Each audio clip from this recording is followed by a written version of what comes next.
Well, I wonder how powerless that lot are feeling now. It's pathetic. Somebody passed me the sick bucket. Yeah, also, you know, who the hell do they think they are? You know, some of them sing little songs and the other ones pretend to be other people in little movies, and somehow or other they think that their opinion is going to influence an election. The arrogance and hubris. Did it? No, and I'm glad it didn't. Honestly, what was happening? We need Mamala. We need a mum. We need a hug. That was Drew Barrymore. Oh, pass me the vomit. Oh, God, that really did nearly make me vomit. I know it ruined the studio, but that was absolutely horrific. The Harrison Ford one where he's like really slow and dramatic and, just grow up, the lot of you, and just go make your little movies and, you know, maybe fix Hollywood and all their groping issues before you start coming for everybody else.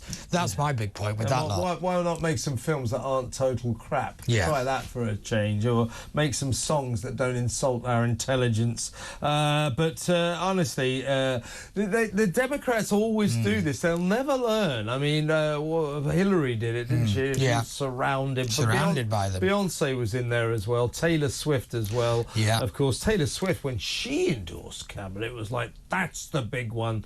That's the big one. Yeah. It wasn't. Didn't matter. None of these people and their stupid little opinions matter. Actually, that's not fair. There's nothing stupid about their opinions. They've got every right to their opinions. But what they don't have a right to is the assumption that their opinions are so important that they must deliver them and that somehow they'll influence the results. Well, they didn't, did they? No, and the idea that there's somehow some kind of great driving factor. Now, Taylor Swift coming out did lead to one of the biggest number of to vote, but it really didn't make much difference in terms of turnout and in terms of people actually voting for Kamala Harris. I mean, I actually think these celebrity endorsements are detractors. I think they flip the opposite side. I think the more that they rely on these, the more people actually dislike them. Almost reverse parameters. Because like you see it all over social media now saying, "Oh, Taylor Swift has come out for Kamala Harris.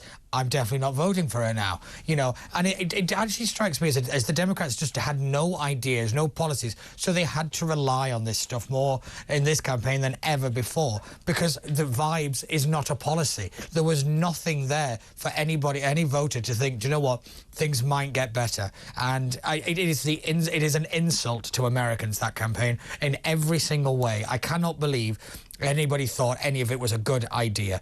I mean, the people who are in charge of that campaign should never run one again.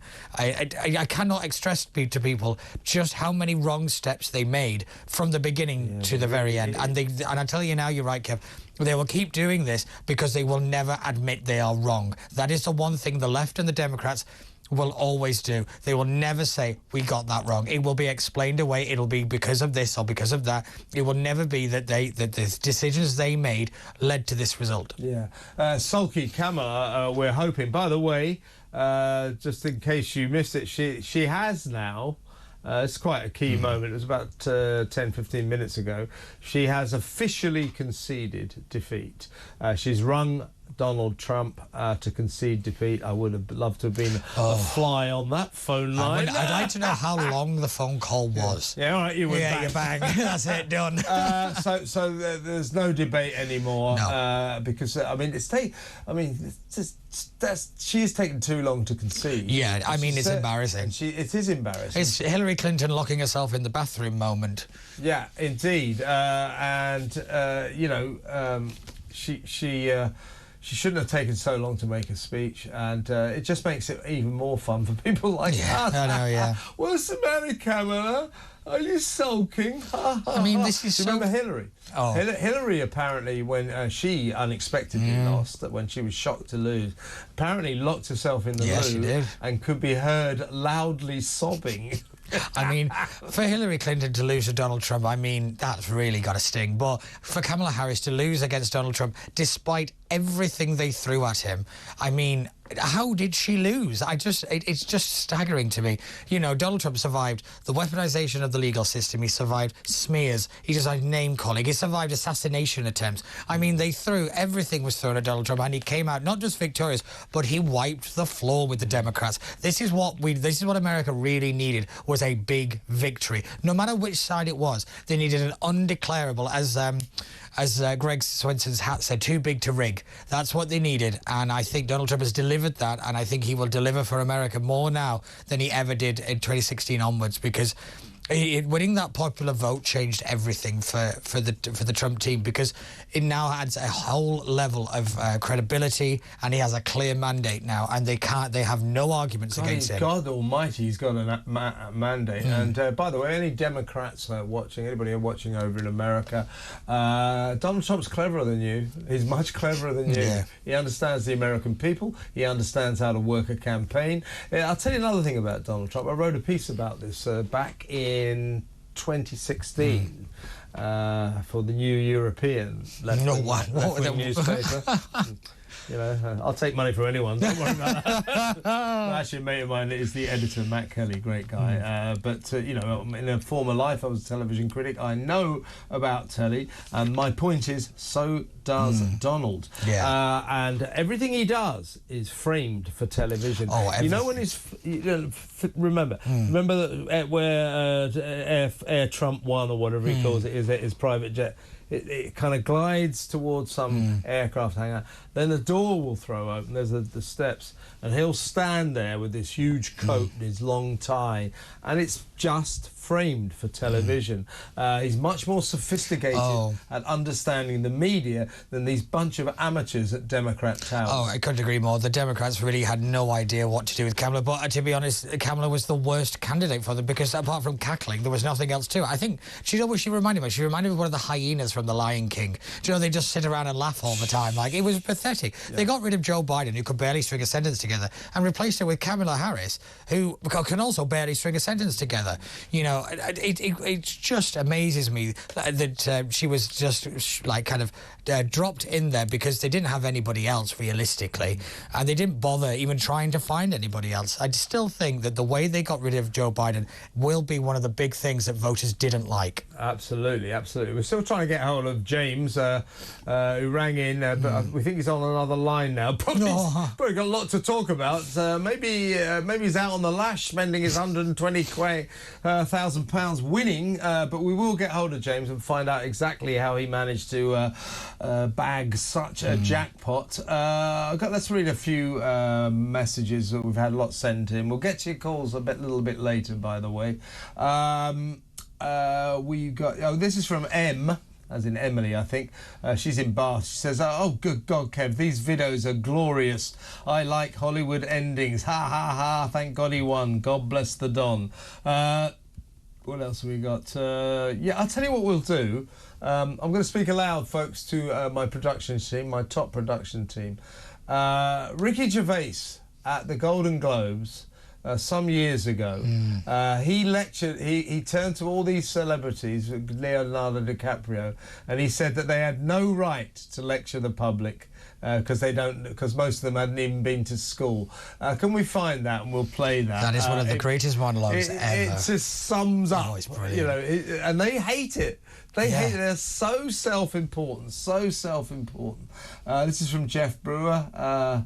He says, evening Kev, dare I say it, but Trump was elected because of his common sense policies and understanding of the voters' needs, and yes, he can be funny like us all. Jeff, that is a really good text, because it might even be a WhatsApp note, I'm not sure. But Trump was elected because he does have common sense. He talked about it in his acceptance speech, in his victory speech. He talked about common sense. And that's what I think, you know, the sort of things you and I believe in. You know, for example, one of the things he talks about, one of the things I've said today, I tweeted that today is a bad day for blokes in dresses who want to beat women at sport.